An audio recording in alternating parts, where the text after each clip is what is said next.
بڑی مصیبت ہے، لیکن امی جان فرماتی رسول پاک نے فرمایا مصیبتیں بہت ہیں، سب سے بڑی مصیبت یہ تیرا وقت بیکار گزر جائے۔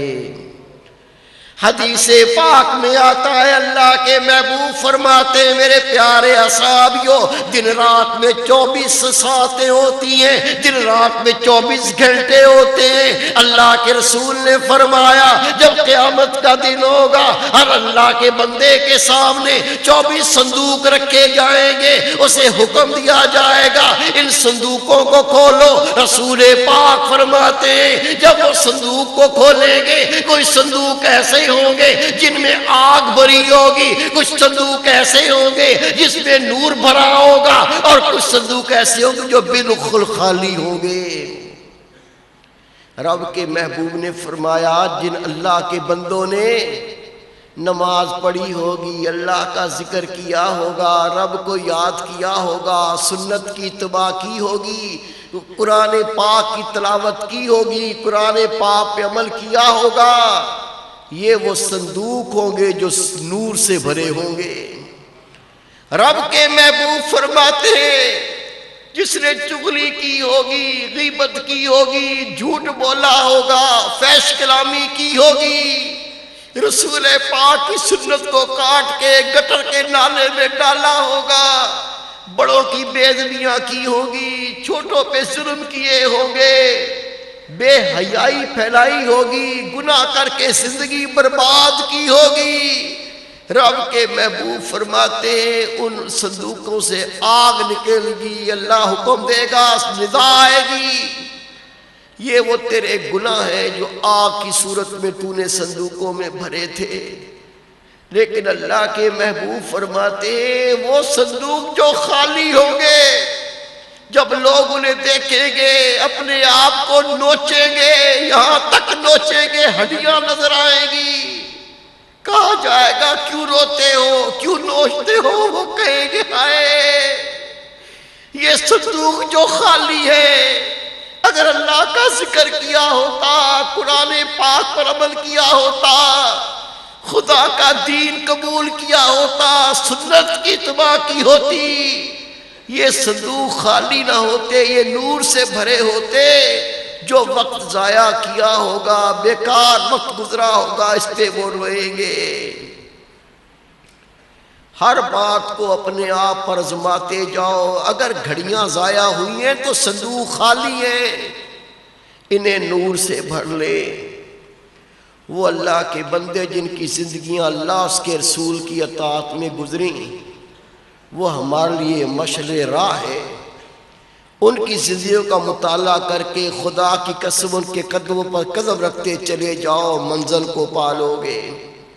ہمارے سالار اعظم حضرت سیدنا صدیق اکبر رضی اللہ تعالیٰ عنہ، جن کی شان اور مرتبہ اتنا بلند ہے کہ رب کے محبوب نے فرمایا کوئی سورج نہیں نکلا، کوئی سورج نہیں نکلا، کسی ماں نے بچہ جنا ہو کہ انبیاء کرام کے بعد شان ہے تو صدیق اکبر کی شان ہے۔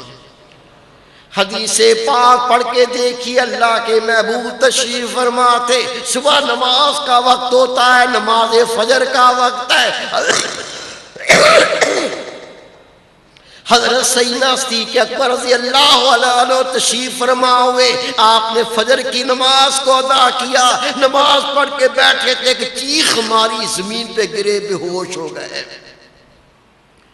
رب کے محبوب نے دیکھا، قریب آئے، تھوڑی دیر گزری، ہوش آیا، حدیث پاک صدیق اکبر نے چیخ ماری، عرض کی آقا صدیق اکبر ہلاک ہو گیا، آقا ابوبکر صدیق ہلاک ہو گیا۔ رب کے محبوب نے اپنی آغوش میں لے کے فرمایا ابوبکر تجھے کیا ہوا؟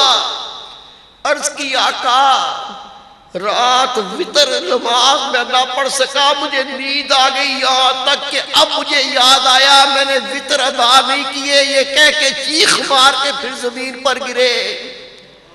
پڑھ حدیث پاک صدیق اکبر ہے، چیخ مار کے زمین پہ گرتے ہیں، رسول پاک اپنی آغوش میں لے کے پیار کرتے ہیں، آخر اللہ کے رسول سے برداشت نہ ہوا، صدیق اکبر کو آغوش میں لے کے رونے لگتے ہیں۔ اللہ کی ذات پاک کو رحم آتا ہے، حدیث پاک میں آتا ہے جبریل امین تشریف فرما ہو گئے، فرمایا اللہ کے محبوب اگر نیند میں نماز نکل جائے یا بندہ بھول جائے، جیسے ہی یاد آئے یا جاگ جائے وہی وقت اس کی نماز کا ہوتا ہے، صدیق پر کہو کہ نماز پڑھ لے۔ وتر نماز اس کی فضیلت نفل تہجد کے بعد پڑھنے کی زیادہ، آپ اس وقت پڑھتے تھے رات کو سوئے آنکھ نہ کھلی تو چیخ مار کے بے ہوش ہو گئے میرے وتر فوت ہو گئے۔ میرے پیارے بھائی میرے بیٹے، یہ جو وقت ہے ضائع کون سا ہے، وقت بیکار کون سا ہے؟ ہر وہ گھڑی جس میں اللہ کا ذکر نہ ہو، اللہ اس کے رسول کی اطاعت نہ ہو، قرآن پاک پہ عمل نہ ہو، رسول پاک کے دین پہ عمل نہ ہو، رسول پاک کی سنت پہ عمل نہ ہو، وہ وقت بیکار ہو گیا۔ جس وقت میں تو نے اللہ اس کے رسول کی اتباع کی، کام کا وقت وہی ہے، باقی سب بیکار۔ کوئی یہ نہ خیال کرے کہ جنگل میں جانے کی تعلیم دی جا رہی ہے، بچوں کو چھوڑنے کی تعلیم دی جا رہی ہے، اس بات کو کئی بار دہرا چکے۔ اگر آپ مزدوری کرتے ہیں، دکانداری کرتے ہیں، حلال رزق کماتے ہیں، جو اللہ نے آپ کے ذمے کیا ہے، خدا کی قسم مزدوری بھی عبادت، تیری دکانداری بھی عبادت، تیری نوکری بھی عبادت، لیکن یہ نوکری ایسی نہ ہو کہ نماز کا وقت آ جائے تو کہ میں تو حلال کما رہا ہوں، یہ حلال نہیں، یہ حرام ہو جائے گا۔ جب نماز کا وقت آ جائے پھر تیری نوکری نہ رہے، اب تجھے اللہ کی نوکری کرنی ہے، پھر یہ حلال ہوگی۔ حضرت عمر فاروق رضی اللہ تعالیٰ عنہ آپ کے بارے میں آتا ہے، آپ نے ایک شخص کو اپنے پاس رکھا، اسے حکم کیا دیتے ہیں؟ مجھے اللہ کو حساب و کتاب دینا ہے، اللہ کے سامنے مجھے پیش ہونا ہے، تو شب و روز میرے ساتھ رہے گا، تو میرے عملوں کو دیکھتا رہے گا، اگر میرا کوئی ایسا عمل دیکھتا ہے جو اللہ کے دین کے حکم کے خلاف ہو، مجھے روک دینا کہ میری زندگی خراب نہ ہو جائے۔ وہ آپ کے ساتھ ہوتا۔ ایک بار شام کا وقت ہے، حضرت عمر فاروق رضی اللہ تعالیٰ عنہ اٹھے اور بازار طرف چلے گئے۔ حدیث پاک میں آتا ہے آپ بازار گئے، جو ملا السلام علیکم، جو ملا السلام علیکم، سلام کرتے کرتے واپس گھر لوٹے۔ وہ شخص کہتا ہے یا امیر، آپ نے مجھے حکم دیا اگر کوئی ایسا بیکار کام کروں تو میں آپ کو روک دوں کہ روزے محشر شرمساری نہ ہو۔ اللہ کے محبوب فرماتے مسجد امن کی جگہ ہے اور بازار شیطانی نماز گاہیں۔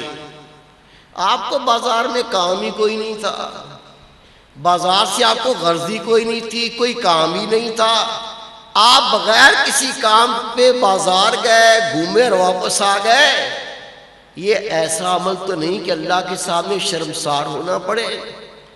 آپ نے فرمایا اچھا تو نے مجھ سے پوچھ لیا۔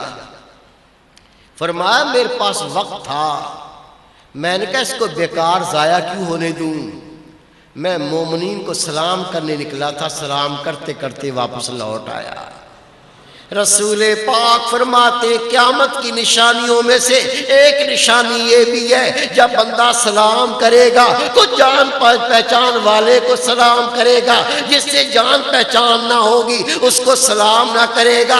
حالانکہ مومن کی یہ صفت نہیں ہے۔ مومن کی پہچان کیا ہے؟ جو اللہ کا بندہ ہے وہ تیرا بھائی ہے، جو رسول پاک کا امتی ہے وہ تیرا بھائی ہے۔ یہ رشتہ تو بن چکا ہے، ایک خاندان تو بن چکا ہے، یہ رشتہ تو گاٹھا جا چکا ہے۔ اب تجھے یہ تمیز نہیں کرنی یہ میرے محلے کا ہے کہ دوسرے محلے کا، یہ میرے خاندان کا ہے کہ دوسرے خاندان کا، یہ خاندان بھی ایک ہے، یہ فیملی بھی ایک ہے۔ جو رسول پاک کا غلام ہے، جو صاحب ایمان ہے، اس کو تجھے سلام کرنا ہے۔ پہچان ہونا ضروری نہیں ہے۔ حضرت سیدنا عمر فاروق رضی اللہ تعالیٰ عنہ آپ اپنے فارغ وقت میں